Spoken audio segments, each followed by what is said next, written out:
चेतन जोशी ने अपने चेहरे पर एक मुस्कान बनाए रखी और सोफे पर थोड़ा आगे की ओर झुकते हुए कहा, कोई बात नहीं, अभी बहुत समय है। भविष्य में हमारी चारवी का ध्यान रखने के लिए आपको थोड़ी तकलीफ तो उठानी ही पड़ेगी। लेकिन रुद्रा ने साफ कह दिया था कि मामला बहुत जरूरी है, तो चेतन जोशी ज्यादा कुछ कह नहीं सकते थे। रुद्रा ने सम्मानपूर्वक सिर हिलाते हुए कहा, मिस्टर जोशी, आप निश्चिंत रहें, मैं जरूर ध्यान रखूंगा। इतना कहकर रुद्रा मुड़ा और उस शानदार विला से बाहर निकल गया। रुद्रा के जाते ही उसकी पीठ को घूरते हुए चेतन जोशी की आंखों में एक अजीब शिकारी जैसी चमक आई। उन्होंने अचानक कोने में खड़े अपने एक आदमी को उंगली के इशारे से बुलाया। वो आदमी किसी परछाई की तरह तेजी से उनके पास आया और सिर झुकाकर हुक्म का इंतजार करने लगा। चेतन जोशी ने धीमी आवाज में कहा, पता लगाओ रुद्रा को ऐसा कौन सा जरूरी काम आ पड़ा है। मुझे इस आदमी के हर कदम की खबर चाहिए। चेतन जोशी का मन कह रहा था कि ये कोई मामूली बात नहीं है, ये जासूसी नहीं थी, ये जानकारी इकट्ठा करने की एक चाल थी ताकि वो अपनी बेटी को सही सलाह दे सकें। तभी सीढ़ियों से किसी के तेजी से उतरने की आहट सुनाई दी। वो कोई और नहीं बल्कि चारवी जोशी ही थी। चारवी तेजी से सीढ़ियां उतरकर नीचे आई और बोली, पापा, इस बार इतनी लंबी बात कैसे हो गई? मैं तो ऊपर बोर हो रही थी। अरे, वो अंकल कहाँ हैं? जैसे ही उसकी नजर हॉल पर पड़ी, उसने पाया कि रुद्रा वहां नहीं है। ये देखकर चारवी मायूस हो गई और उसके चेहरे पर छाई खुशी एक पल में गायब हो गई। चेतन जोशी ने चारवी की ओर बेहद प्यार भरी नजरों से देखा। उन्होंने अपनी बेटी को इतने लंबे समय बाद किसी चीज के लिए इतना बेचैन और उत्सुक नहीं देखा था। उन्होंने कहा, रुद्रा को बहुत जरूरी काम था, इसलिए वो पहले ही चले गए, लेकिन वो तुम्हारे साथ हाइकिंग पर जाने के लिए मान गए हैं। चेतन जोशी ने मन ही मन सोचा, लगता है इस बार मामला इतना सीधा बिल्कुल भी नहीं।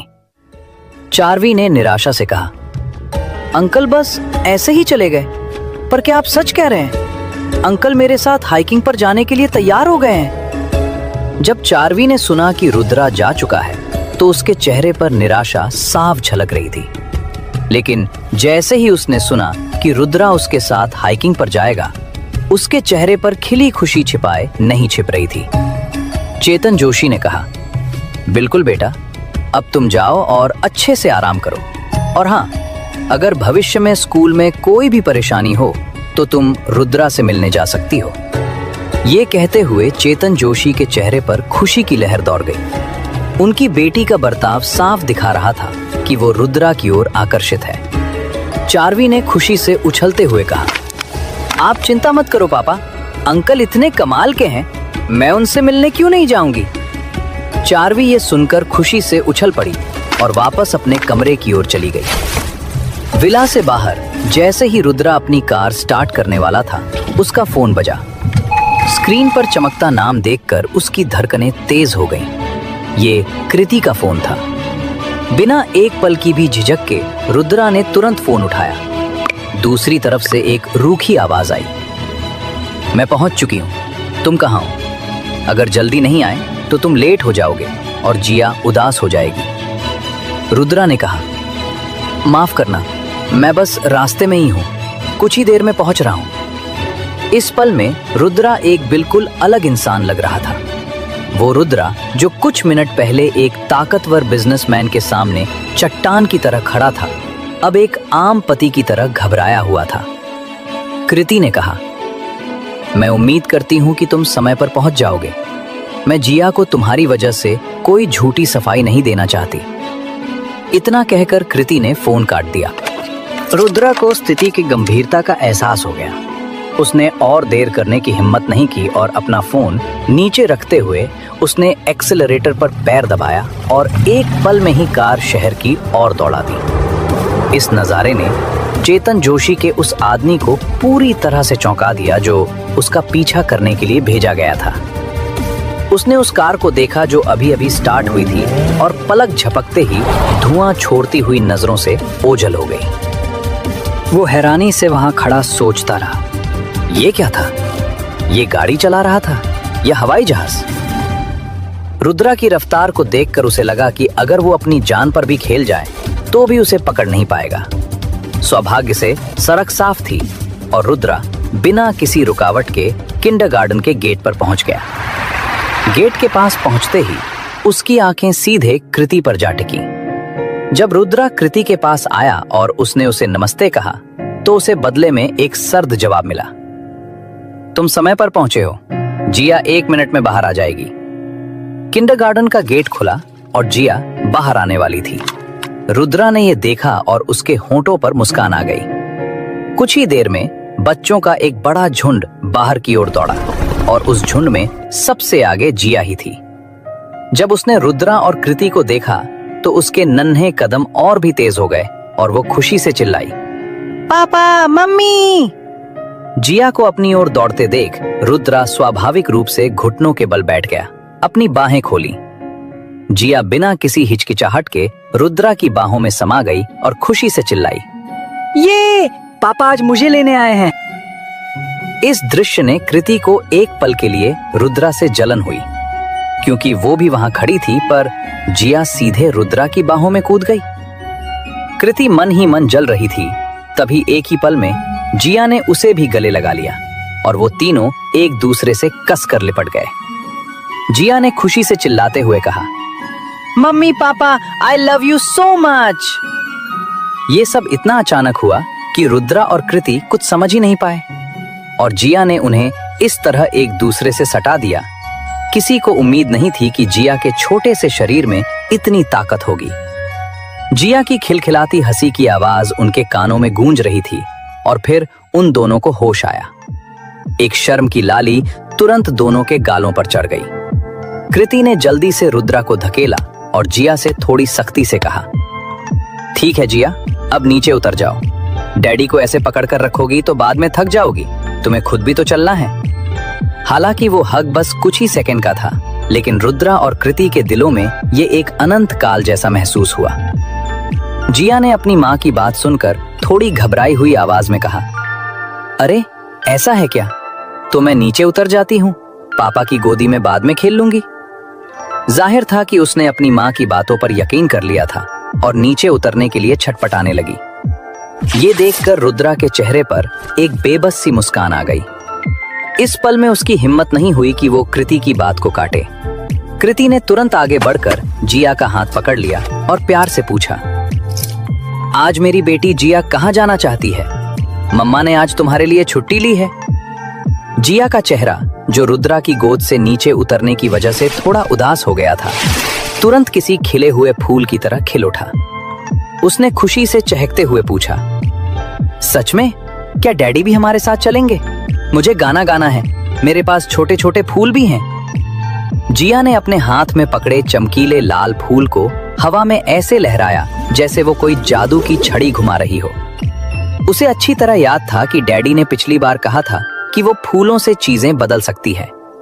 अब उसके हाथ में फूल थे और वो उम्मीद कर रही थी कि डैडी उसके साथ गाना गाने चलेंगे। रुद्रा ने वादा किया, बेशक डैडी आपके साथ गाना गाने चलेंगे। कृति असल में मना करना चाहती थी, क्योंकि वो रुद्रा के साथ गाना गाने नहीं जाना चाहती थी। हालांकि रुद्रा ने बहुत कुछ किया था और आज उसकी मदद भी की थी, लेकिन उसके दिल में अभी भी एक दूरी का एहसास था। लेकिन जिया के उम्मीद से भरे मुस्कुराते हुए चेहरे को देखकर कृति का दिल पिघल गया और उसने मानो किस्मत के इशारे को मान लिया। रुद्रा ये देखकर थोड़ा चौंक गया और उसने पूछा, मैं भी चल रहा हूँ?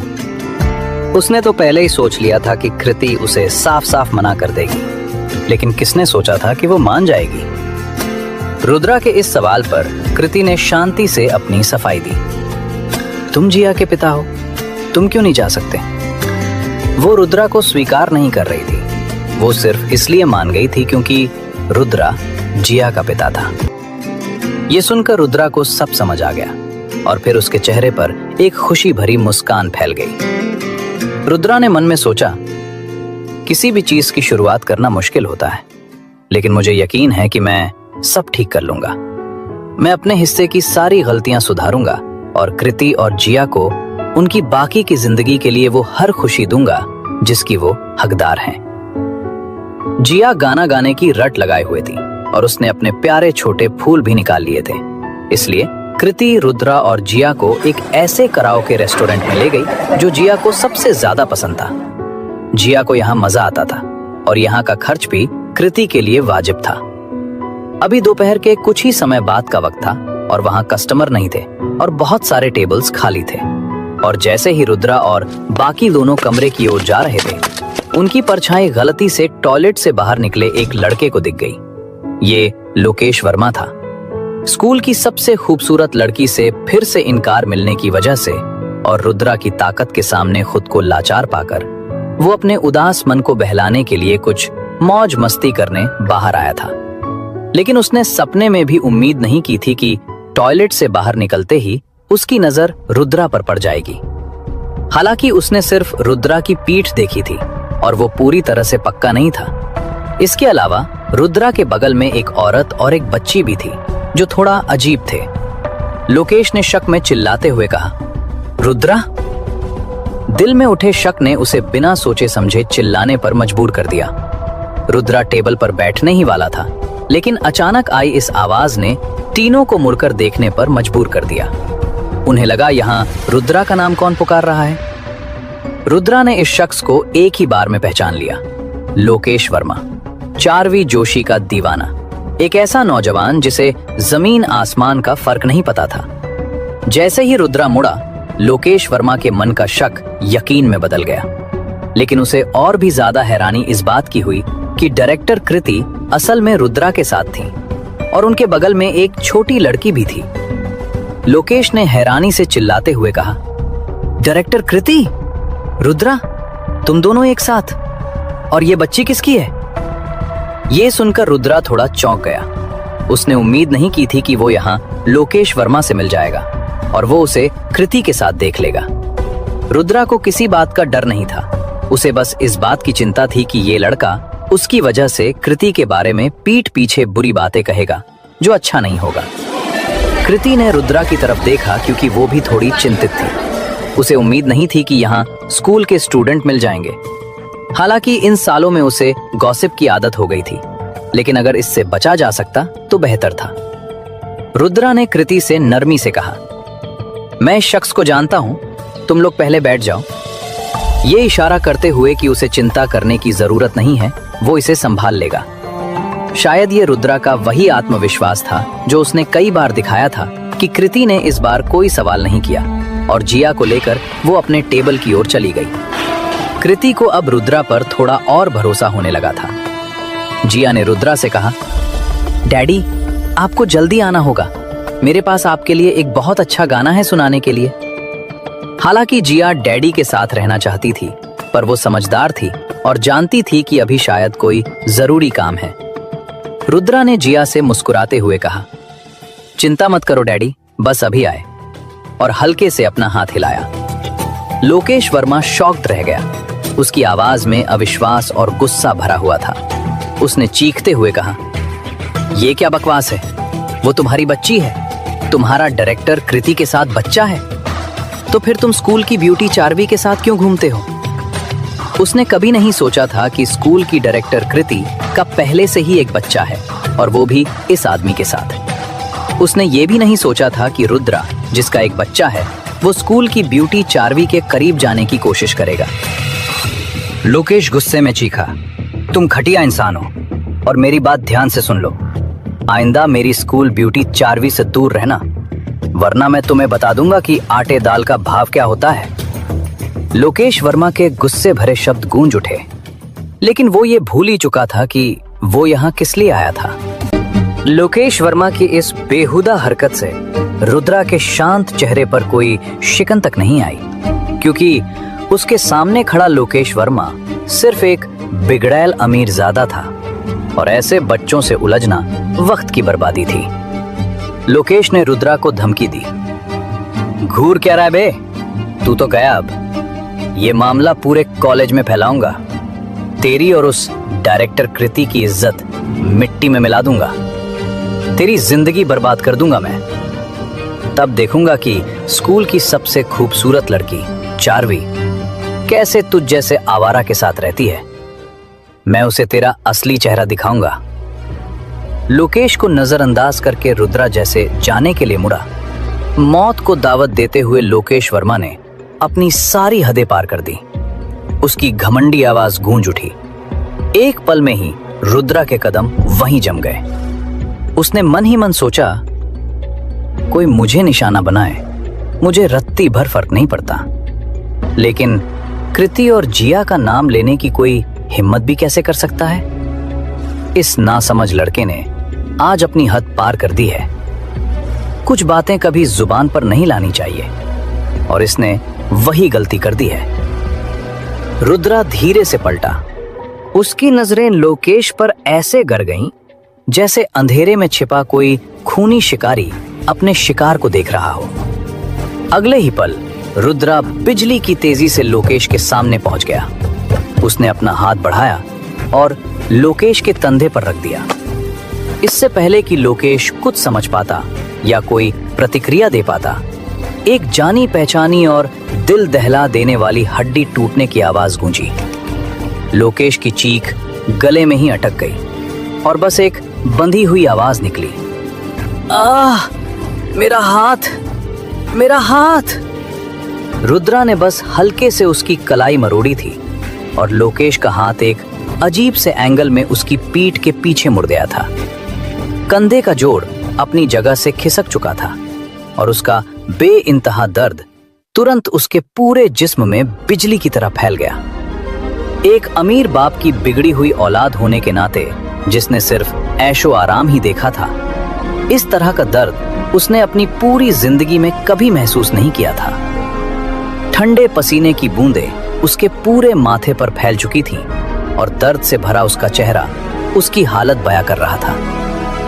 रुद्रा ने कहा, मैं नहीं चाहता कि ये बात बाहर फैले। अगर मैंने कृति के खिलाफ एक भी शब्द सुना तो तुम खत्म हो जाओगे। रुद्रा के ठंडे शब्द से लोकेश का पूरा शरीर कांप उठा। हालांकि दर्द की वजह से उसे ठीक से सुनाई नहीं दिया कि रुद्रा ने क्या कहा। फिर भी उसने रुद्रा की बात में हामी भर दी, क्योंकि वो किसी भी कीमत पर इस दर्द से छुटकारा चाहता था। एक और तेज आवाज गूंजी और रुद्रा ने एक झटके में लोकेश का मुड़ा हुआ हाथ वापस अपनी जगह पर ला दिया। लेकिन इसके साथ ही उसका पूरा शरीर हवा में उड़ता हुआ सीधे टॉयलेट के दरवाजे की तरफ जा गिरा।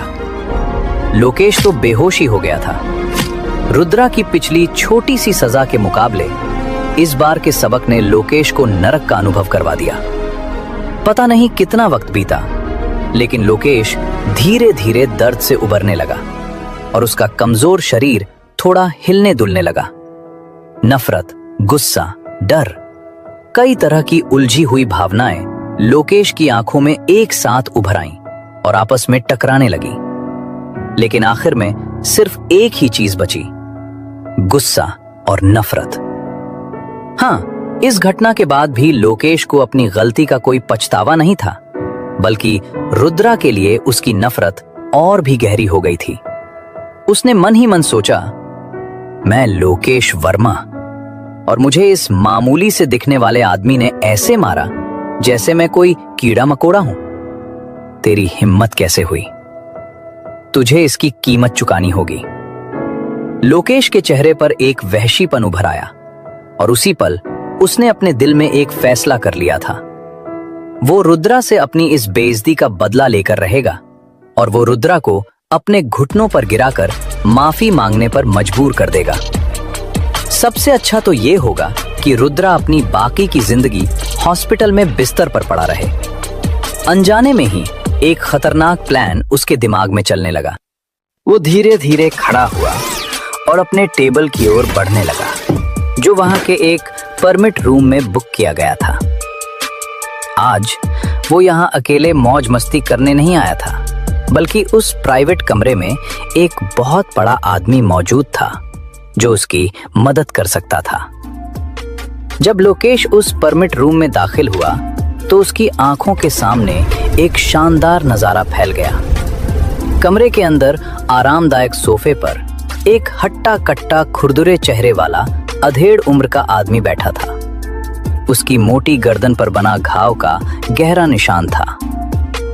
उसके चारों ओर कई औरतें लिपटी हुई थीं और लगातार उस अधेड़ आदमी के इर्द गिर्द घूम रही थीं। जैसे ही लोकेश अंदर आया, सोफे पर बैठे उस गुंडे जैसे दिखने वाले आदमी ने तुरंत अपने सामने लिपटी दो औरतों को धकेल दिया और गहरी आवाज में कहा, क्या हुआ छोटे साहब?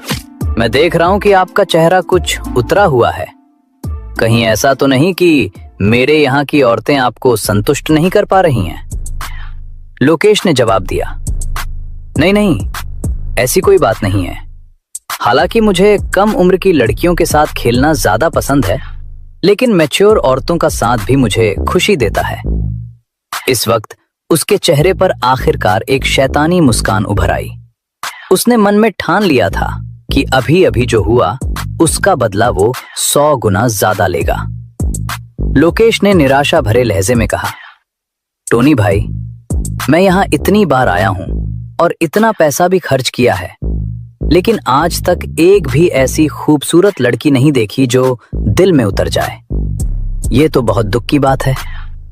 लोकेश एक हाथ से अपनी बाहों में लिपटी औरत के साथ खेलता रहा और दूसरे हाथ से ऐसे निराशा जाहिर की जैसे उसकी सामने बैठी औरतों में कोई दिलचस्पी ही नहीं बची थी, क्योंकि वहां मौजूद लड़कियों में कोई भी कम उम्र और जवान लड़की नहीं थी, बल्कि सभी मैच्योर औरतें थीं। टोनी भाई ने यह सुना तो उसके चेहरे पर फौरन एक नाराजगी उभर आई। उसने कहा, छोटे साहब, ये तो गलत बात है। मैच्योर औरतों जैसी खूबसूरती कहीं और नहीं मिलती। ये सब तो मैंने बड़ी मेहनत से अपने कलेक्शन में जमा की हैं। क्या ये आपको संतुष्ट करने के लिए काफी नहीं है? हालांकि जब उसे याद आया कि लोकेश उसका एक बड़ा कस्टमर है, तो वो अपना गुस्सा पीकर ही उसे समझा सका। लोकेश ने एक नकली आह भरते हुए कहा, हे भगवान, पहले मैं भी ऐसा ही सोचता था, लेकिन जब से मैंने अभी अभी बाहर एक औरत को देखा है, मुझे एहसास हुआ। खैर, छोड़ो भी, जाने दो, मैं इस बारे में बात नहीं करना चाहता। आज मेरा मूड वैसे भी खराब है। ये कहते हुए उसने अपनी बाहों में लिपटी औरत को भी खुद से दूर कर दिया और चेहरे पर एक नफरत का भाव ले आया, जैसे उसे उस औरत से घिन आ रही हो। टोनी ने यह नजारा देखा तो उसके दिल में उठता गुस्सा अब काबू से बाहर हो गया। वो फौरन खड़ा हो गया और लोकेश को घूरने लगा। उसकी आवाज में धमकी साफ थी, छोटे साहब, ये ठीक नहीं है। जो भी बात है साफ साफ कहो। तुमने किसे देख लिया? मेरे कलेक्शन में क्या खराबी है? अगर आज लोकेश ने उसे कोई वाजिब वजह नहीं बताई तो मेहमान होने के बावजूद उसकी खैर नहीं थी। उस हट्टे कट्टे पहाड़ जैसे आदमी को गुस्से में अपनी जगह से खड़ा होते देख लोकेश वर्मा के दिल में मजाक का एक भाव आया। जब से वो अंदर आया था, तब से जो कुछ भी हुआ था वो लोकेश वर्मा का टोनी के लिए बिछाया गया एक खास जाल था। जैसा कि उसने सोचा था, उसके सामने खड़ा ये बड़ा सा मोटे दिमाग का आदमी उसमें पूरी तरह से फंस चुका था। लोकेश वर्मा ने अपने होठों पर जीत की एक मुस्कान दबाते हुए टोनी से शांति से कहा, टोनी भाई, नाराज मत होइए। अरे मैं अभी भी कर सकता हूं, ऐसी क्या बात है?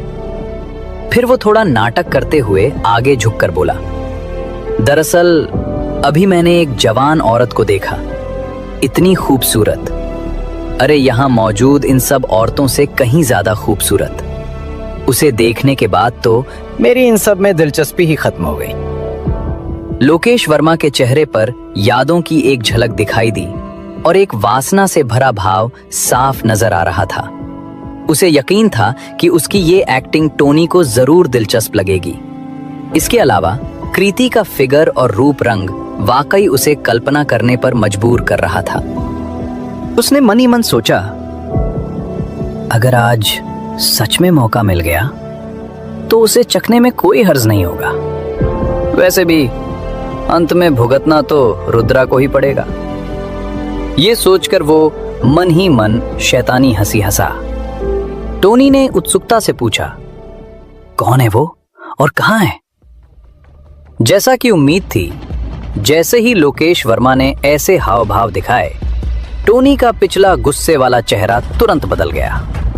जवान औरतों के लिए, खासकर उस तरह की औरतों के लिए जो सबसे अलग और क्लासी हों, टोनी के दिल में एक गहरा जुनून था। उसका मानना था कि औरतों के साथ खेलने का मजा तभी है जब वो मैच्योर और चार्मिंग हो। लोकेश वर्मा ने टोनी को बड़े जोश से बताया, मैं उस औरत को जानता हूं। हमारे स्कूल में एक छोटी सी डायरेक्टर है, कोई बैकग्राउंड नहीं है। आपके लिए बिल्कुल सही है टोनी भाई।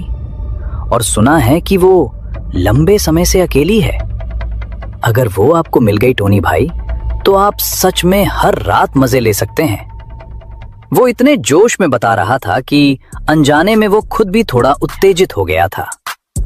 पता नहीं ये लोकेश वर्मा की बातों का असर था या टोनी अपने सामने मौजूद लोगों से थक चुका था। वो तेजी से लोकेश वर्मा के पास आया, उसे जोर से एक थपकी दी और एक्साइटेड होकर बोला, छोटे साहब, मुझे उसके बारे में जानना है। जल्दी कर, मुझे वहां ले चल। चिंता मत कर, तेरा पूरा ध्यान रखा जाएगा। लोकेश वर्मा ने पहले टोनी की चापलूसी करते हुए कहा, अरे बिल्कुल टोनी भाई, मुझे आपके कैरेक्टर पर पूरा भरोसा है, तो चलिए। लेकिन फिर उसके चेहरे पर मुश्किल का भाव आ गया। बस एक दिक्कत है, आज उस औरत के साथ एक आदमी भी है और वो कुछ टेढ़ा लग रहा था। टोनी ने कहा, मैं परवाह नहीं करता वो कौन है, आज मुझे कोई नहीं रोक सकता। कोई मामूली लौंडा होगा, देखता हूं बाद में उसका क्या करता हूं। यह सुनकर लोकेश वर्मा का चेहरा अब खुशी से भर गया था और वो दिल खोलकर हंसते हुए टोनी के लिए रास्ता बनाने लगा और बोला, जब टोनी भाई ने ऐसा कह दिया तो मैं तो हुक्म मानूंगा। टोनी भाई प्लीज इस तरफ से मेरे साथ आइए। इस पल लोकेश वर्मा के दिमाग में रुद्रा को बुरी तरह से सबक सिखाने का नजारा पहले ही आ चुका था। उसने मन में सोचा, एक मामूली कमीने ने मुझसे पंगा लिया, देख मैं तेरा क्या हाल करता हूं। तुरंत लोकेश वर्मा टोनी को उस परमिट रूम से बाहर उस टेबल की तरफ ले गया जहां रुद्रा और बाकी दो लोग थे। उस वक्त जिया और कृति खुशी से माइक्रोफोन पकड़े हुए खूबसूरत गाने गा रही थीं। और अचानक वहां टेबल के पास आए दो अजनबियों को देख कृति के अंदर खतरे की एक लहर दौड़ा दी और उसने तुरंत जिया को गले लगा लिया। कृति ने बहुत सतर्कता से पूछा, कौन है आप लोग, यहाँ क्या कर रहे हैं? उसका शरीर अनजाने में रुद्रा की तरफ झुक रहा था। रुद्रा भी बिना किसी हिचकिचाहट के कृति और जिया के पास आ गया और शांति से उन दो लोगों को देखा जो वहां आए थे। एक तो लोकेश वर्मा था जिसे उसने अभी अभी सबक सिखाया था, और दूसरे शख्स के बारे में उसे नहीं पता था कि वो कौन है, लेकिन आने वाला शख्स यकीनन अच्छे इरादे से नहीं आया था, क्योंकि उसकी आंखों में जलती हुई हवस ने रुद्रा को घिन महसूस कराई। अगर जिया और कृति यहाँ न होती तो रुद्रा ने इस गुंडे जैसे दिखने वाले आदमी को मौके पर ही सुलझा दिया होता। उसकी आंखों में कोई अच्छा इरादा नहीं था। जिया ने कृति की गोद में डरते हुए पूछा, मम्मी, पापा, ये कौन है? अचानक सामने आए दो अंकल ने उसे डरा दिया था। रुद्रा की आंखें बेहद गहरी और ठंडी थीं। उसने कहा, यहाँ से निकल जाओ। उसके परिवार की शांति भंग करना मौत को दावत देने जैसा था। लेकिन सामने वाला शख्स यानी टोनी रुद्रा की गहरी नजर को पूरी तरह से नजरअंदाज कर चुका था और मुस्कुराते हुए लोकेश वर्मा से बोला, सच में एक नंबर की चीज है छोटे साहब, मैं जानता था आपकी नजर गलत नहीं हो सकती। ये सुनकर लोकेश वर्मा ने कुछ नहीं कहा, बस रुद्रा को एक गहरी नाराज नजर से देखा। वो उसे बता रहा था कि वो वापस आ गया है और इस बार उसके साथ मदद है। उस पर हाथ उठाने की हिम्मत की यही अंजाम होता है। कृति ने कामली कहा, प्लीज चले जाइए वरना मैं किसी को बुला लूंगी। लेकिन उसकी आवाज में थोड़ी बेचैनी और कंपकपी थी। वो इस पल थोड़ा डर गई थी। दरवाजे पर खड़े शख्स की गर्दन पर बना टैटू का दाग सच में बहुत डरावना था। टोनी मौके पर ही जोर से हंस पड़ा और कहा, किसको बुलाएगी? ठीक है, मैं ही यहाँ का बॉस हूँ और इस रेस्टोरेंट में मेरा अपना परमिट रूम है। चुपचाप मेरी बात मानेगी या फिर सबके सामने तुझे अपना तमाशा बनाना है? टोनी बेशर्मी से बोलते हुए धीरे धीरे कृति की तरफ चलने लगा।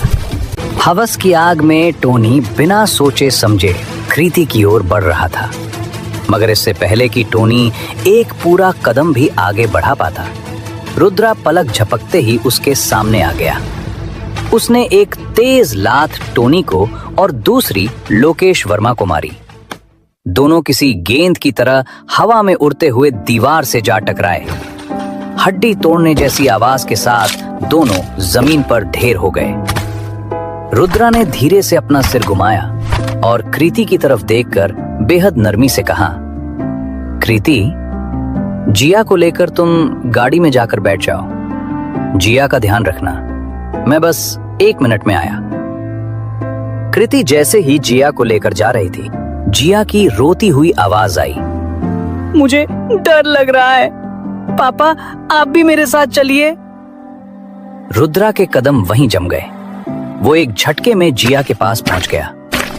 उसने जिया के गालों को अपने हाथों में लिया और उसकी आंखों में झांकते हुए एक बहुत ही प्यारी मुस्कान के साथ कहा, मेरी बच्ची, चिंता मत करो, आपको पापा पर भरोसा है ना? पापा जब तक यहां हैं, किसी की हिम्मत नहीं कि मेरी गुड़िया को कोई हाथ भी लगाए। मैं इस दुनिया में सबसे बेस्ट हूं, सबसे ताकतवर। मैं बस एक पल में वापस आ जाऊंगा, ठीक है? जिया ने रुद्रा की बात मान ली थी, लेकिन अगले ही सेकंड कृति के दिल में रुद्रा के लिए एक अजीब सी फिक्र पैदा हो गई। कृति को खुद पर हैरानी हुई।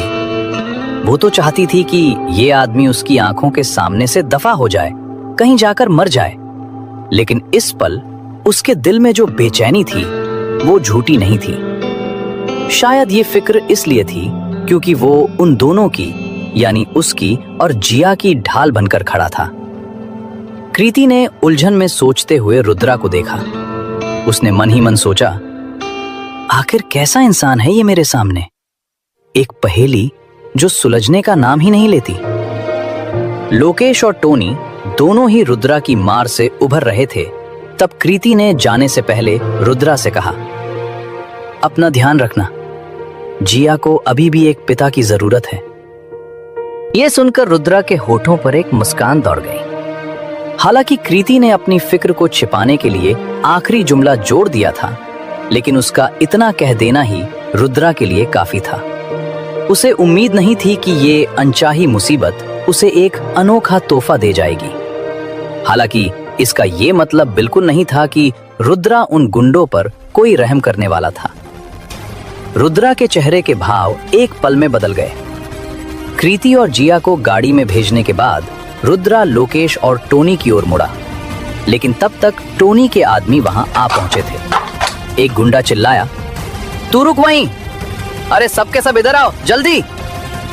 दूसरा गुंडा बोला, साले इस वक्त भी अकड़ दिखा रहा है, रुक जा, देखता हूं टोनी भाई आज तुझे कैसे जिंदा छोड़ते हैं। इत्तेफाक से टोनी और लोकेश वर्मा भी धीरे धीरे जमीन से उठ खड़े हुए, लेकिन इस वक्त भी उन्हें यह एहसास नहीं हुआ था कि रुद्रा कितना भयानक हो सकता है। टोनी अपने आदमियों को बुलाने गया, तब रुद्रा गुस्से से चिल्लाया, तुम जैसे लोगों को जीने का हक नहीं है। अल्फा कमांडर की शान को चुनौती नहीं दी जा सकती। नॉर्थ टेरिटरी के अल्फा कमांडर की बेइज्जती करने की हिम्मत छोटे मोटे लोग नहीं कर सकते। रुद्रा की आंखें इस पल उन दोनों की नजरों में मौत का फरमान थी, और वो दोनों ऐसे मुजरिम थे जिन्हें सजा सुनाई जा चुकी थी। टोनी जो अभी उठकर रुद्रा को, इस नासमझ लड़के को सबक सिखाने जा रहा था, रुद्रा की आंखों में झांकते ही उसकी रूह कांप गई और वो डर गया। उसने घबराकर कहा, नहीं, ये सब इस लोकेश वर्मा का किया धरा है, इसी ने मुझे उकसाया था। टोनी ने बिना एक पल सोचे लोकेश वर्मा का नाम बेच दिया। वो बुरी तरह डर गया था। वो जीना चाहता था। इस पल वो समझ गया था कि उसके सामने खड़ा शख्स यकीनन कोई ऐसा इंसान है जिससे वो पंगा नहीं ले सकता। लेकिन उसे अपनी बात पूरी करने का वक्त ही नहीं मिला। रुद्रा का घूंसा पहले ही हवा को चीरता हुआ टोनी और लोकेश वर्मा के कंधों पर आ चुका था। इस बार ये कोई मामूली चोट नहीं थी, बल्कि हड्डियों के सचमुच चूर चूर होने की आवाज आई। टोनी और लोकेश वर्मा के कंधों पर एक बड़ा हिस्सा अंदर की तरफ धंस गया था। उन दोनों के कंधे पूरी तरह से बेकार हो चुके थे। इस जिंदगी में उनके ठीक होने की कोई उम्मीद नहीं थी, क्योंकि रुद्रा के एक ही घूंसे ने उनकी सारी नसें और हड्डियां चकनाचूर कर दी थीं। लोकेश वर्मा की दिल दहला देने वाली चीख गूंज उठी, मेरा हाथ! उसका हाथ लगभग टूटकर लटक रहा था। लोकेश वर्मा की कायरता के मुकाबले टोनी कहीं ज्यादा सख्त जान था। इस पल वो समझ गया था कि उसका पाला किसी बहुत बड़े खिलाड़ी से पड़ा है, और अगर वो अपनी जान बचाना चाहता है तो उसे शांत रहना होगा। टोनी का पीला पड़ा चेहरा पसीने की बूंदों से भीग गया था। दर्द से करहाते हुए उसने कहा, भाई, मैं इस बार अपनी हार मानता हूं, लेकिन क्या तुम जानते हो कि मेरे पीछे किसका हाथ है? अगर तुम मुझे और मारोगे तो वो तुम्हें किसी भी हाल में नहीं छोड़ेगा। इस वक्त अगर उसके दिल में वो चुभने वाला दर्द न हो रहा होता तो शायद वो अब तक बेहोश हो चुका होता। टोनी ने सोचा था कि उसकी बातें रुद्रा को डरा देंगी, लेकिन हवा में अचानक एक मजाक उड़ाने वाली आवाज गूंजी, तुम्हारे पीछे वाला? टोनी के दिल में एक बुरी आहट हुई। आज शायद उसकी जिंदगी का आखिरी दिन था, और ये सब इस बेवकूफ लोकेश वर्मा की वजह से हुआ था। रुद्रा की कठोर आवाज गूंजी, मैं किसी से नहीं डरता। इतना कहते हुए रुद्रा का हाथ आगे बढ़ा। वो सबसे आसान तरीके से इन दोनों बदमाशों की जिंदगी खत्म करने के लिए तैयार था। खासकर लोकेश वर्मा, उसे रुद्रा ने कई मौके दिए थे, पर वो सुधरा नहीं, तो अब वो रुद्रा को दोष नहीं दे सकता था। टोनी अपनी पूरी ताकत से चिल्लाया, मैं खुद मर सकता हूं, लेकिन क्या तुम मुझे उसे मारने का मौका दे सकते हो? अगर ये कमीना ना होता तो मैं इतना बेवकूफ नहीं बनता। उसकी आंखें नफरत से भरी हुई थीं, और वो लोकेश वर्मा को घूर रहा था। उसके पास अभी ऐश करने के लिए बहुत दिन बाकी थे, लेकिन इस बेवकूफ की वजह से सब कुछ बर्बाद हो गया। अगर वो मर भी जाए तो वो पहले इस बेवकूफ को मारकर ही मरेगा। ये सुनकर रुद्रा का आगे बढ़ा हुआ हाथ धीरे से नीचे आ गया। उसने ठंडी नजरों से टोनी को देखा और बेपरवाही से कहा, हाँ? उसी पल रुद्रा को याद आया कि उसे बाद में जिया के साथ गाना भी गाना है, और उसके हाथ खून और किसी की जान से सने नहीं होने चाहिए। जब कोई और ये काम करने के लिए तैयार था तो रुद्रा को ये देखकर खुशी ही हुई। टोनी ने दर्द से अपने दांत भींचते हुए कहा, धन्यवाद। उसके कंधे से जहर की तरह फैलता हुआ दर्द उठा, और एक पल के लिए उसकी आंखों के आगे अंधेरा छा गया। उसने धीरे धीरे अपनी नजर घुमाकर पास की जमीन पर पड़े कचरे के ढेर की तरफ देखा। नहीं, वो कचरे का ढेर नहीं, बल्कि लोकेश वर्मा था। एक मनहूस, एक कीड़ा जो सिर्फ रोना धोना और जमीन पर लौटना जानता था। टोनी ने मन ही मन सोचा, इसी की वजह से आज मेरी ये हालत हुई है। इसी ने मेरा सारा बना बनाया खेल बिगाड़ दिया। नफरत और गुस्से से भरकर टोनी लंगड़ाते हुए उस तरफ बढ़ा जहां लोकेश वर्मा पड़ा कराह रहा था। वो उसे हमेशा के लिए चुप कराने ही वाला था कि तभी वहां अचानक कई लोगों के भारी जूतों की धमक गूंजने लगी। अगले ही पल काले कपड़ों में मौत के सौदागरों जैसे कुछ लोग वहां आ पहुंचे। उनके चेहरों पर बेरहमी साफ झलक रही थी, और देखते ही देखते उन्होंने सबको घेर लिया। हर एक के हाथ में चमकती हुई चौड़ी तलवारें थी। जैसे ही उन्हें टोनी भाई की चीख सुनाई दी थी, वो सब सर्विलांस से टोनी भाई की लोकेशन पता करके अपने हथियार उठाकर भागे चले आए थे। ये नजारा देखते ही टोनी के हाथ जहां के तहां रुक गए। अपने आदमियों को देखकर उसकी आंखों में एक वहशी चमक लौट आई, और जीने की एक नई उम्मीद जाग उठी। उसने मन ही मन सोचा, ये अकेला चाहे कितना भी ताकतवर क्यों ना हो, मेरे इन 10-12 खूंखार भेड़ियों से अकेला कैसे बचेगा। उसका दिल जोर से धड़का और वो अपने आदमियों की तरफ भागा। वो पूरी ताकत से गला फाड़ कर चिल्लाया, खड़े क्या हो तुम सब के सब, आगे बढ़ो। जो भी इस कमीने को यहीं खत्म करेगा उसे पूरे 10,000 रुपए मिलेंगे। काट डालो इसको। टोनी गुस्से से दहाड़ा। रुद्रा के लिए उसकी नफरत इस पल में जैसे फट पड़ी थी। ये उसका इलाका है, यहाँ उसकी मर्जी चलती है, वो इसे मार डालेगा।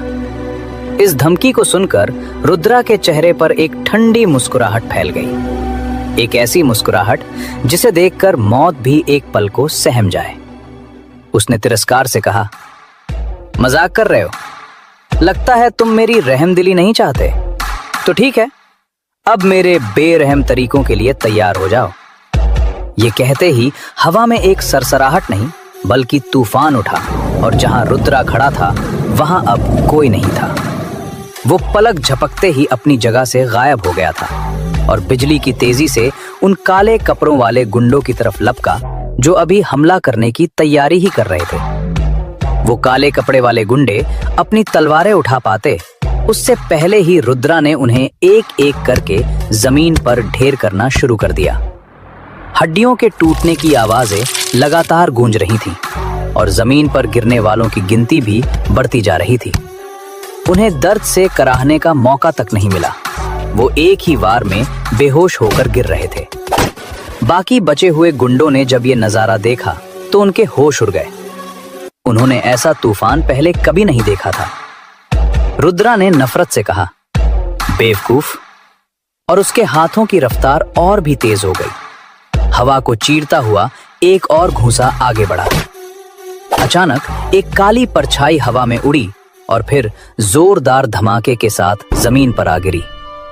उस आदमी की छाती की हड्डियों के टूटने की भयानक आवाज ने उन गुंडों के होश उड़ा दिए। जिस आदमी को रुद्रा ने घूंसा मारा था उसकी छाती पूरी तरह से अंदर धंस चुकी थी, जैसे किसी ने मजबूत तिजोरी को कागज की तरह मोड़ दिया हो।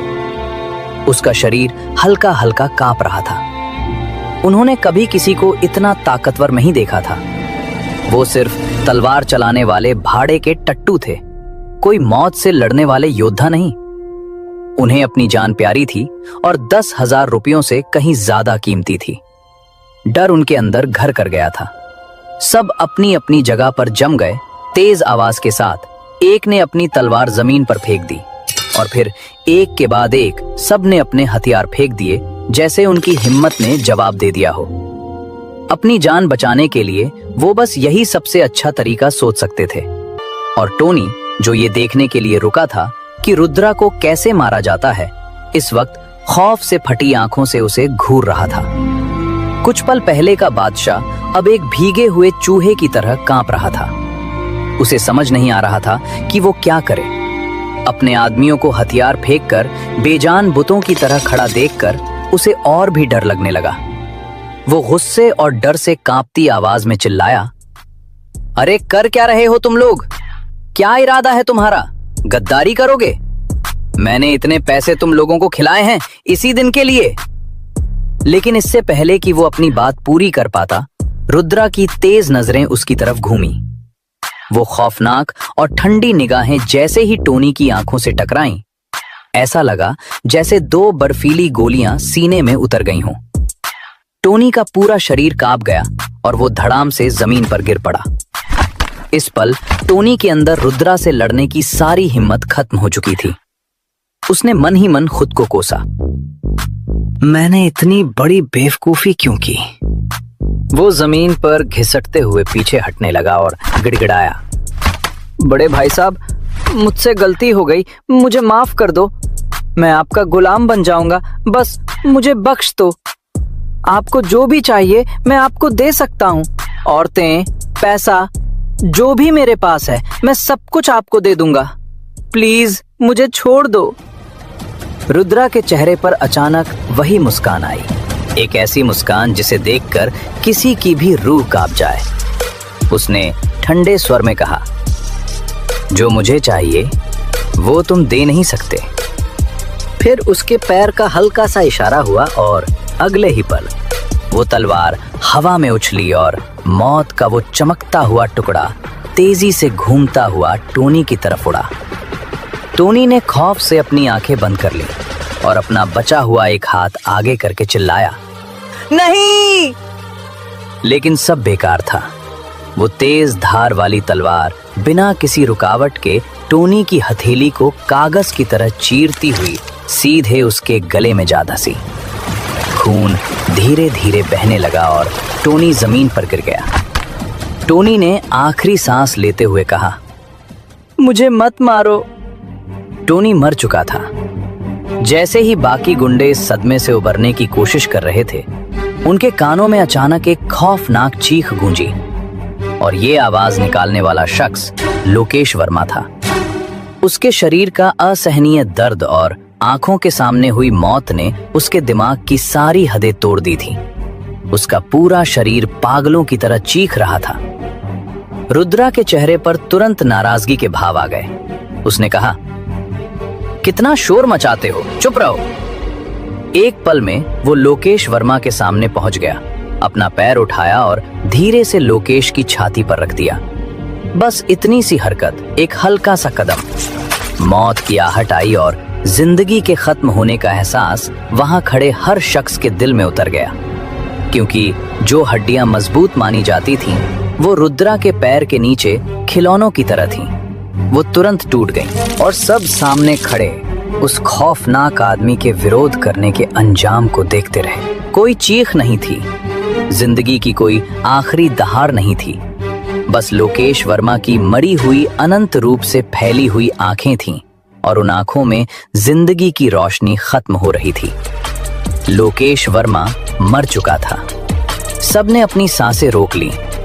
वो डर गए थे, इस बात से डर गए थे कि अगला नंबर कहीं उनका न हो। कबीर झा, जिसकी हैसियत और नाम का डंका पूरे शहर में बजता था, आज अपनी शानदार ऑफिस की कुर्सी पर बैठा अजीब तरह से हंस रहा था।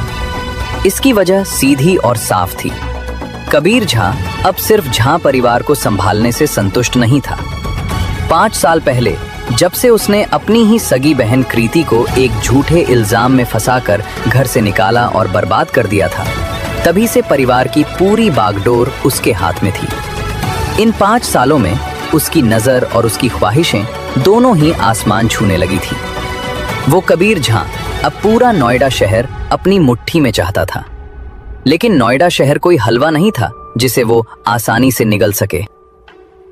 यहाँ की सियासत और ताकत 3 हिस्सों में बटी हुई थी और इन सबके ऊपर एक और अटल पहाड़ खड़ा था। नोएडा शहर का सबसे अमीर आदमी चेतन जोशी। कबीर झा ने मन ही मन सोचा, ये सब के सब गिद्ध हैं, बस मेरे कमजोर होने के मौके की तलाश में रहते हैं। चेतन जोशी तो जैसे पहाड़ है, उसे हिलाना नामुमकिन सा लगता है। हम अकेले तो इनसे कभी नहीं जीत सकते। और तो और शहर के छोटे बड़े परिवार, वो तो ऐसे थे जैसे घास में छिपे हुए जहरीले सांप, जो बस आपके कमजोर पड़ने का इंतजार करते हैं। कबीर झा पिछले 1 साल से शहर के बाहर की बड़ी ताकतों से मदद पाने की पूरी कोशिश कर रहा था। पूरा 1 साल उसने दर दर की ठोकरें खाईं, गिड़गिड़ाया, लेकिन हर दरवाजे से उसे सिर्फ निराशा और मायूसी ही हाथ लगी। कुछ दिनों पहले उसे आखिर एक मौका मिल ही गया। अवध के माथुर परिवार, जो वहां के बेताज बादशाह थे, कृति को हासिल करना चाहते थे। वही कृति जिसे झा परिवार से निकाल दिया गया था, और इस सौदे की कीमत थी झा परिवार को माथुर परिवार का पूरा समर्थन। जैसे ही कबीर को यह खबर मिली, उसकी खुशी का ठिकाना नहीं रहा। वो जोर जोर से हंसा। वाह, किस्मत हो तो ऐसी। जिस मौके को मैं 1 साल से दर दर भटक कर ढूंढ रहा था, वो मौका उस औरत के पास था जिसे मैंने खुद अपने हाथों से बर्बाद किया था। सच है, भगवान जब देता है तो छप्पर फाड़ कर देता है। कबीर झा को अपनी आंखों के सामने सब कुछ साफ नजर आने लगा। अवध के माथुर परिवार के समर्थन से वो पूरे नोएडा शहर को अपनी मुट्ठी में कर लेगा। शुरू से लेकर आखिर तक कबीर झा ने एक बार भी ये नहीं सोचा कि अगर कृति राजी नहीं हुई तो क्या होगा, क्योंकि उसकी नजरों में कृति बस एक मोहरा थी एक कठपुतली जिसे वो अपनी मर्जी से नचा सकता था। उसने अपनी जेब से फोन निकाला, एक नंबर डायल किया। फोन उठते ही उसने बड़े रौबदार अंदाज में आदेश दिया, मेरे लिए कृति के बारे में ताजा खबर इकट्ठी करो। इतना कहकर उसने फोन काट दिया। इस वक्त कबीर झां को इस बात का जरा भी अंदाजा नहीं था कि रुद्रा वापस आ चुका है, क्योंकि उसकी नजरों में ये हारा हुआ दुश्मन ध्यान देने लायक भी नहीं था। वो मन ही मन तिरस्कार से मुस्कुराया। एक मामूली बलात्कारी में कितनी काबिलियत हो सकती है। उसकी जान नहीं ली, यही बहुत बड़ा एहसान है। कबीर झां एक ऐसा ही घमंडी और अहंकारी इंसान था, लेकिन उसने कभी भी अपना ये घमंड बाहरी दुनिया को नहीं दिखाया। पूरा नोएडा शहर मानता था कि कबीर झां एक नर्म दिल, सभ्य और शरीफ इंसान है। एक तरफ जहां कबीर झां अपने ख्याली पुलाव पका रहा था, रुद्रा अपने परिवार के साथ खुशी के पल बिता रहा था। लॉन्ग ड्राइव पर रुद्रा ने जिया के मनपसंद गाने बजाए। जिया रुद्रा और कृति को साथ देखकर इतनी खुश थी मानो उसे जिंदगी भर की खुशी मिल गई हो। कृति अभी भी रुद्रा के चेहरे के पीछे की सच्चाई जानने की कोशिश कर रही थी। वो जानती थी कि वहां रेस्टोरेंट में जो भी हुआ वो मामला इतना आसान नहीं था जैसा रुद्रा ने बयान किया था। उसने कांपते हाथों से अपनी जेब से कॉल बटन निकाला और घबराहट में रिपोर्ट करने लगा। वो चले गए, वो लोग चले गए हैं। जल्दी ऊपर खबर करो। टोनी भाई मारा गया है। छोटे सरकार को पता चला तो वो किसी को नहीं छोड़ेंगे, वो पागल हो जाएंगे, जल्दी करो। टोनी भाई छोटे सरकार का खास आदमी था और वो बस ऐसे ही मार दिया गया। छोटे सरकार को जब ये पता चलेगा कि टोनी अब जिंदा नहीं रहा तो वो यकीनन गुस्से से आग बबूला हो जाएंगे। रेस्टोरेंट के उस खतरनाक हादसे के बाद अपने परिवार के साथ एक प्यारी सी लॉन्ग ड्राइव के बाद रुद्रा ने गाड़ी घर की ओर ली। साउथ माउंटेन विला की उस खामोशी में शाम की ढलती धूप बड़ी बड़ी खिड़कियों से छनकर अंदर आ रही थी। रुद्रा ने विला के विशाल गेट के अंदर आते ही गाड़ी की रफ्तार धीमी कर दी। एक लंबे थका देने वाले दिन के बाद जिया अपनी माँ की गोद में गहरी नींद में सो रही थी। रुद्रा ने मुस्कुराकर कृति को देखा और होंठों पर उंगली रखकर बेहद धीमे स्वर में इशारा किया, जिया सोते हुए कितनी क्यूट लगती है और नींद में भी ये ऐसे मुस्कुरा रही है मानो जैसे एक नन्ही परी हो। रुद्रा ने बड़े प्यार से जिया को अपनी गोद में उठा लिया। उसने कृति से कहा, मैं जिया को अंदर ले जाता हूं, तुम भी थोड़ा आराम कर लो, दिन भर की भागदौड़ में थक गई होगी तुम। कृति बस कुछ पल तक रुद्रा की आंखों में देखती रह गई। उसकी पलकों के किनारे पर आंसू की एक बूंद चमक उठी, पर क्यों ये वो खुद भी नहीं समझ पा रही थी। उसने मन ही मन सोचा, काश ये पल यहीं हमेशा के लिए ठहर जाएं। ये वही आदमी था जिसे उसने 5 साल पहले अपनी जिंदगी से निकाल फेंका था, पर आज उसी आदमी को अपनी बेटी के लिए इतना फिक्रमंद देखकर उसे पहली बार लगा कि शायद रुद्रा सचमुच जिया के लिए एक अच्छा पिता बन सकता है। कृति ने चुपचाप सिर हिलाया और रुद्रा को अपनी बेटी को लेकर अंदर जाते हुए देखती रही। अचानक उसकी नजर दरवाजे की ओर गई और उसका दिल जोर से धड़क उठा। उसे याद आया कि सुबह की भागम भाग में उसने कई चीजें जैसे तैसे कमरे में ही छोड़ दी थीं। कई निजी सामान जिन पर किसी की नजर नहीं पड़नी चाहिए थी, वो सब खुला पड़ा था। उसने मन में सोचा, अरे बाप रे, ये सब तो मैंने बाद में समेटने के लिए छोड़ा था। रुद्रा ने सब देख लिया तो? ये सोचते ही वो बुरी तरह हड़बड़ा गई। कृति लगभग दौड़ते हुए कमरे की ओर बढ़ी और चिल्लाई, रुद्रा! लेकिन उसके पहुंचने से पहले ही रुद्रा जिया को गोद में लिए कमरे का दरवाजा खोल चुका था। उसका एक पैर अंदर था और ये देखकर कृति की सांसें गले में ही अटक गईं। कृति ने फुसफुसाते हुए कहा, रुकिए, अभी अंदर मत जाइए। पर तब तक बहुत देर हो चुकी थी। रुद्रा एक कदम अंदर जाकर रुक गया और उसकी नजर पूरे कमरे पर घूम गई। एक जमाने में ये वही कमरा था जिसमें हर चीज उसकी पसंद से सजी थी, पर अब कमरे का माहौल पूरी तरह बदल चुका था। दीवारों पर प्यारे प्यारे कार्टून कैरेक्टर के स्टिकर चिपके थे। जगह जगह रंग बिरंगे खिलौने बिखरे हुए थे। हर चीज से एक मासूमियत झलक रही थी। उसने मन ही मन सोचा, ये कमरा तो सच में किसी गुड़िया के सपनों का घर लगता है। ये वही महक है जो कृति और जिया के होने पर कमरे में घुल जाती है। रुद्रा के होठों पर एक हल्की मुस्कान तैर गई, पर अगले ही पल उसके चेहरे पर हैरानी फैल गई। उसकी नजर बिस्तर के बीच में रखी प्यारी सी गुड़िया पर अटक गई। वहीं सब खिलौनों के बीच कुछ बहुत ही निजी सामान पड़ा था। ये और कुछ नहीं, पर कृति के कपड़ों के साथ उसका कुछ ऐसा सामान था जो शायद रुद्रा के सामने नहीं आना चाहिए था। रुद्रा, जो दुनिया का सबसे खूंखार अल्फा कमांडर रह चुका था, आज पहली बार किसी औरत का इतना निजी सामान अपनी आंखों के सामने देख रहा था। एक पल को उसकी सांस अटक गई, माथे पर पसीने की बूंदें उभर आईं। उसकी आंखें शर्म से जमीन में गड़ गईं। ठीक तभी कृति तुरंत कमरे में दाखिल हुई। उसने देख लिया कि रुद्रा की नजर कहां जाकर टिक गई है। उसका चेहरा शर्म और गुस्से से तमतमा उठा।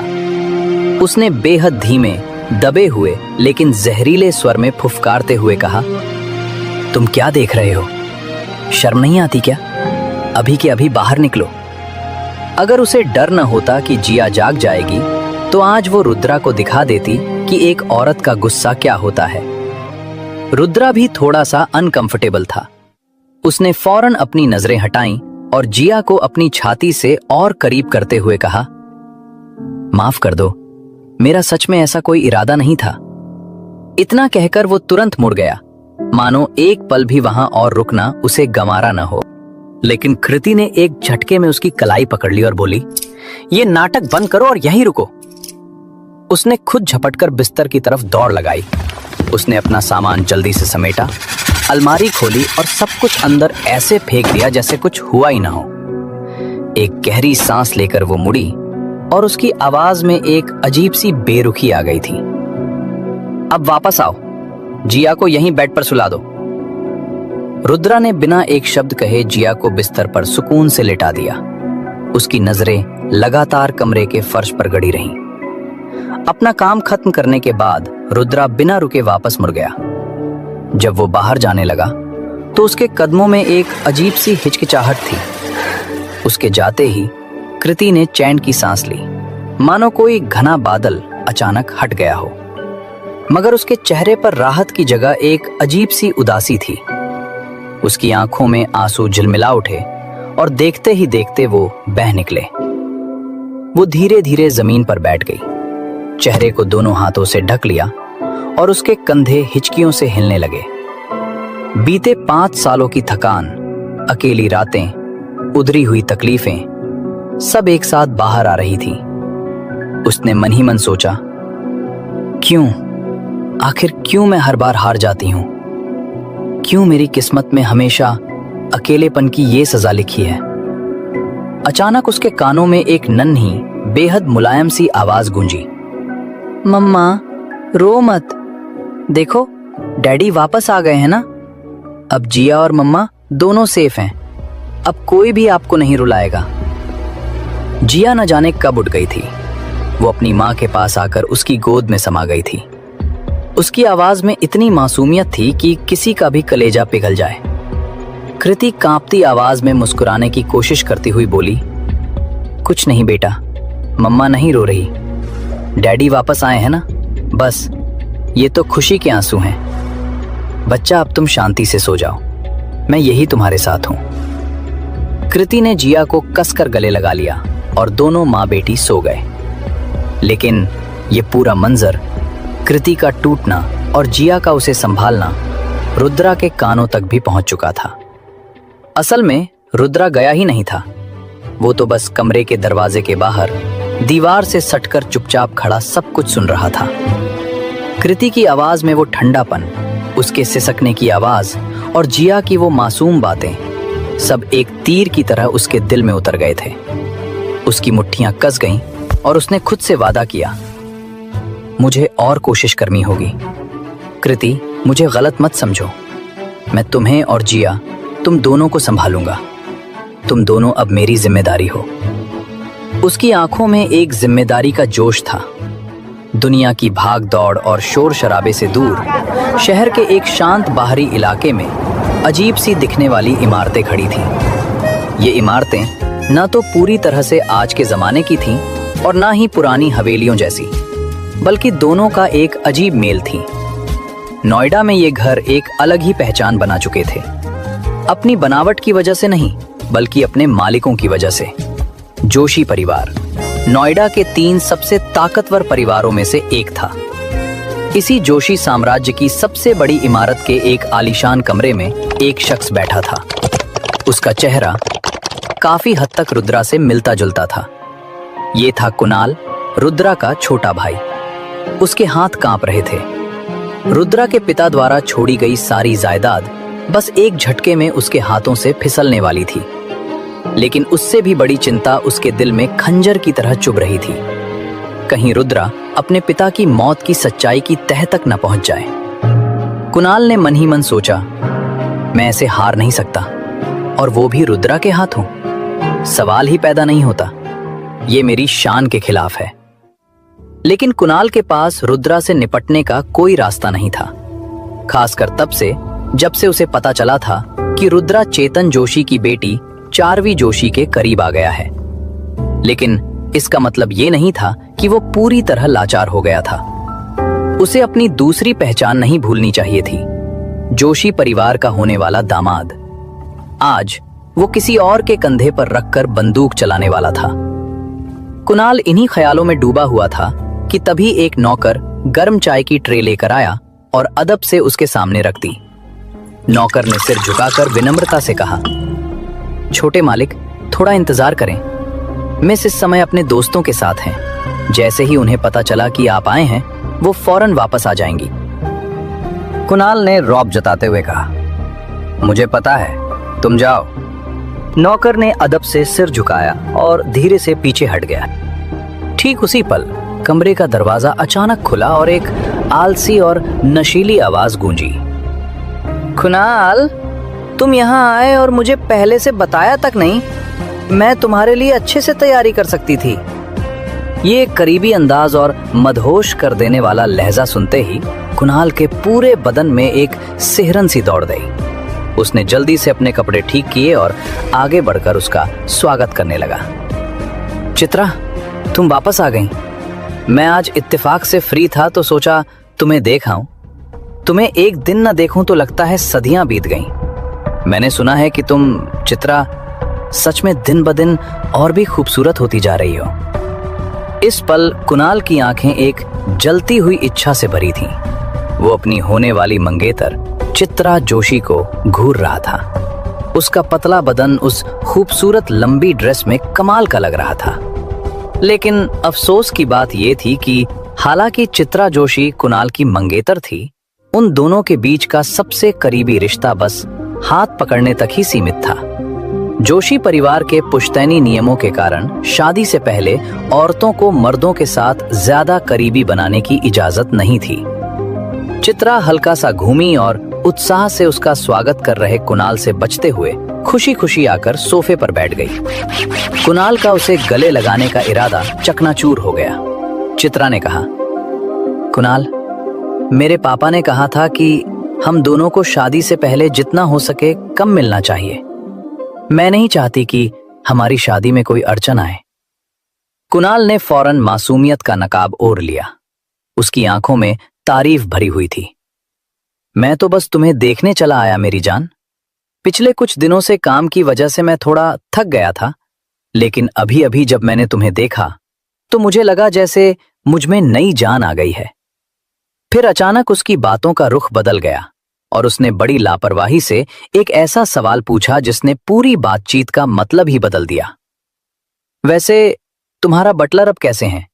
पिछली बार की घटना के बाद उनकी तबीयत कैसी है? अगर उस दिन तुम्हारे बटलर ने मुझे और मेरी मां को बचाया ना होता तो मैं सच में सोच भी नहीं सकता कि रुद्रा हमारे साथ क्या करता। यही तो कुणाल के आज यहां आने का असली मकसद था, किसी और के कंधे पर रखकर बंदूक चलाना और निशाना सीधा सिर पर लगाना। जोशी परिवार की बंदूक और रुद्रा का सिर। चित्रा ने बेफिक्री से जवाब दिया, चिंता मत करो, वो ठीक हैं, उन्हें बस थोड़ा आराम करने की जरूरत है। और फिर उसने एक तरह से परवाह दिखाने वाला रवैया अपनाते हुए पूछा, लेकिन कुणाल, तुम्हारे लहजे से लग रहा है कि रुद्रा तुम्हारे साथ कुछ करना चाहता है। तुम्हें कहीं चोट तो नहीं आई? कुणाल ने उसे तसल्ली दी। फिक्र मत करो चित्रा, मुझे कुछ नहीं होगा। मुझे अभी तुम्हें अपने घर भी तो ले जाना है। बस बात यह है कि हाल ही में रुद्रा लगता है चेतन जोशी के साथ मिल गया है। मुझे डर है कि वो लोग गोयंका ग्रुप के खिलाफ कोई कार्रवाई न कर दें, और मैं इस वक्त एक बड़े प्रोजेक्ट में बहुत बिजी हूं। कुणाल धीरे धीरे खड़ा हुआ और अपनी मंगेतर चित्रा जोशी से शांत भाव से कहा, लेकिन जब उसने रुद्रा का जिक्र किया तो उसके लहजे में गहरी चिंता उतर आई। अगर ये प्रोजेक्ट कामयाब हो गया तो गोयंका परिवार कई गुना आगे बढ़ जाएगा, और फिर तुम, चित्रा, और भी शान से गोयंका परिवार में शामिल हो सकोगी। लेकिन मेरे भाई के मन में लगता है गोयंका परिवार को लेकर कुछ और ही ख्याल हैं। चित्रा ने फौरन चिंता जताते हुए कहा, यह कैसे हो सकता है? क्या रुद्रा एक बलात्कारी नहीं है? आखिर उसका इन सब से क्या लेना देना? कुणाल ने एक लाचार भाई की तरह गहरी आह भरी। अफसोस, वो मेरा भाई जो ठहरा, क्या मैं उसका छोटा भाई होने के नाते उसके साथ लड़ाई कर सकता हूं? मैं सच में ऐसा नहीं कर सकता। लेकिन मुझे चिंता है कि अगर गोयंका ग्रुप उसके हाथों में चला गया तो वो बर्बाद हो जाएगा।